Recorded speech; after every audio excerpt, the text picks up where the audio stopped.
Dear students, अस्सलाम वालेकुम। आज का हमारा लेक्चर है इलेक्शंस ऑफ 1985। टॉपिक नंबर 11 है ज़ियाउल हक एंड पाकिस्तान। लेक्चर नंबर 70 है पाकिस्तान अफेयर्स का। जब ज़ियाउल हक को इस बात का यकीन हो गया कि वो सबसे ज़्यादा मशहूर हैं, पॉपुलर हैं और रेफरेंडम भी उनके हक में आ गया था, तो वो मुल्क में इलेक्शन करवाने के लिए तैयार थे। 12 जनवरी 1985 को यानी कि 12 जनवरी 1985 को ऐलान हुआ कि 25 फरवरी को कौमी असम्बली और 28 फरवरी को सूबाई असम्बली के इलेक्शन होंगे। इसके अलावा इलेक्शन नॉन पार्टी की बुनियाद पर होंगे कि कोई सियासी जमात नहीं होगी, हर कोई आजाद तरीके से इलेक्शन लड़ रहा होगा। बहुत सारे सियासतदान इस अमल से खुश भी थे, जिनमें गुलाम मुस्तफा जतोई, वली खान, बेगम नसीम वली खान, नुसरत भुट्टो, बेनजीर भुट्टो और मजारी और टीका खान वगैरह जैसे लोग शामिल हैं, जिनमें जनरल नसीरुल्लाह बाबर भी शामिल हैं कि चलो शुक्र है इलेक्शन तो हो रहे हैं। दूसरी तरफ एमआरडी, जो कि अपोजिशन जमातों का इत्तेहाद था, वो 1973 के आइन को दोबारा नाफिज अमल देखना चाहते थे और पार्टी बुनियादों पर इलेक्शन करवाना चाहते थे।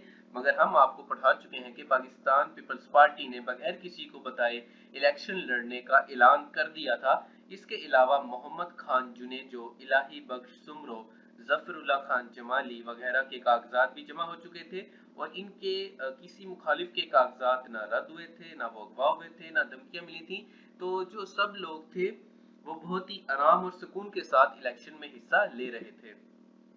बहुत से वो लोग जो पहले भी कौमी असम्बली का हिस्सा थे, वो दोबारा इलेक्शन जीतकर कौमी असम्बली का हिस्सा बन चुके थे और जो लोग अवाम में बहुत ज्यादा मकबूल थे, वो भी अच्छे तरीके से इलेक्शन जीत चुके थे।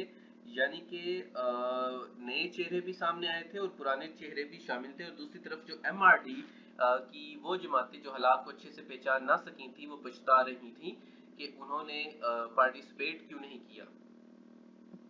तो खूब इंतजार के बाद आखिरकार मुल्क में जब इलेक्शन हुए और वफाकी और सूबाई इलेक्शन में बहुत सारे लोगों ने हिस्सा लिया, तो 13,000 अफराद ने इलेक्शन में हिस्सा लिया था। वो इलेक्शन लड़े थे। 2007 बुनियादी नशिस्तें थी, 21 नशिस्तें खवातीन के लिए थी, 9 नशिस्तें यानी सीट्स गैर मुस्लिम लोगों के लिए थी और इसी तरह कौमी असम्बली की कुल 237 सीट्स रखी गई थी। कौमी असम्बली में वोट का टर्न आउट 53.69% था, अप्रोक्सीमेटली 54%। और रिपोर्ट मुल्क में कौमी और सूबाई इलेक्शन का जो यानी कि वफाकी और सूबाई दोनों का टर्न आउट 57.37% था। तो मार्शल लॉ के दौर में जिस किस्म की हुकूमत बनती है, उस किस्म की हुकूमत बनी और मोहम्मद खान जुनेजो उसके वज़ीर आज़म बने। मजलिस शूरा अब इलेक्टेड लोगों में तब्दील हो चुकी थी और अब वो कानून साजी में भी पार्टिसिपेट कर सकती थी, वो कानून साजी कर सकते थे।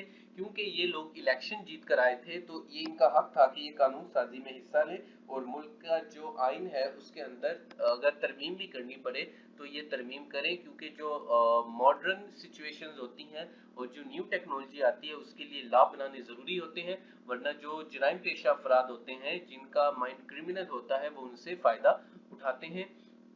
तो यहाँ पर आपको दिखाया गया है कि इलेक्शन ऑफ 1985 के रिजल्ट्स। तो ये नॉन पार्टी बेसिस थे और जो बेसिक सीट्स थी वो 207 थी और बाकी मिला के 237 थी। जो कोटा बेस होती हैं उनको मिला के 237 थी। रजिस्टर्ड वोट की तादाद यहाँ पर आपको दिखा दी गई है और सूबाई और वफाकी दोनों का जो टर्न आउट था, टोटल मिलाकर इलेक्शन का जो टर्न आउट था वो 57.37% था। तो उम्मीद करते हैं कि आपको हमारा ये लेक्चर पसंद आया होगा। चैनल पर बार बार आने के लिए और वीडियोस देखने के लिए आप सभी लोगों का बहुत बहुत शुक्रिया। आप हमें फेसबुक और इंस्टाग्राम पर फॉलो कर सकते हैं लेटेस्ट अपडेट्स के लिए।